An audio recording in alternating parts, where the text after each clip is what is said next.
राधे राधे। भाई दूज के दिन भाई को कैसे तिलक करें? तिलक में क्या सामग्री होनी चाहिए?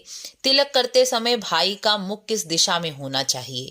यह सब वीडियो तो आपने अक्सर देखी ही होंगी, लेकिन भाई दूज का मूल सिद्धांत क्या है?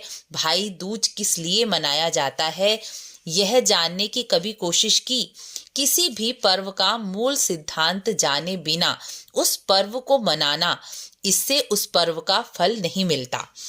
कार्तिक शुक्ल पक्ष की द्वितीया तिथि को भैया दूज मनाया जाता है। यह पर्व सबसे पहले यमुना जी ने अपने भाई यमराज के साथ मनाया था।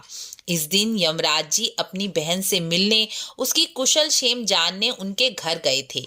तब उन्होंने भाई का तिलक करके यमुना जी ने उन्हें अपने साथ भोजन कराया था और पृथ्वी के सभी मनुष्यों को यह वरदान दिया था कि भाई दूज के दिन जो भाई अपनी बहन के घर जाकर उससे प्रेम पूर्वक मिलेगा, उसकी कुशल क्षेम पूछेगा, उसके घर का भोजन करेगा, वह दीर्घ आयु और धन समृद्धि से युक्त हो जाएगा।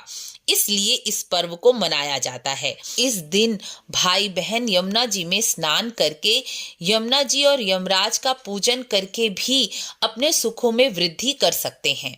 पद्म पुराण के अनुसार ब्रह्मा जी कहते हैं, भाई दूज के दिन भाई को अपने घर में भोजन कभी नहीं करना चाहिए।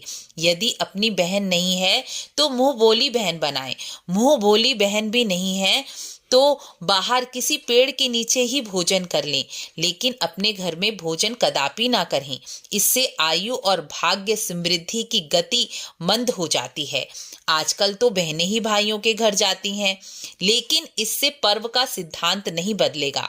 बहनों को अपने भाई के लिए कुछ ना कुछ भोजन या नाश्ता अवश्य ही लेकर जाना चाहिए, यदि बहनें ही भाइयों के घर जाएं, ताकि बहन के घर का भोजन भाई कर सके। भाई दूज का मूल सिद्धांत तो यही है कि भाई बहन से मिलने, उसकी कुशल क्षेम जानने के लिए बहन के घर आता है, बहन के घर का भोजन करता है और यमुना जी के दिए गए वरदान का फल प्राप्त करता है।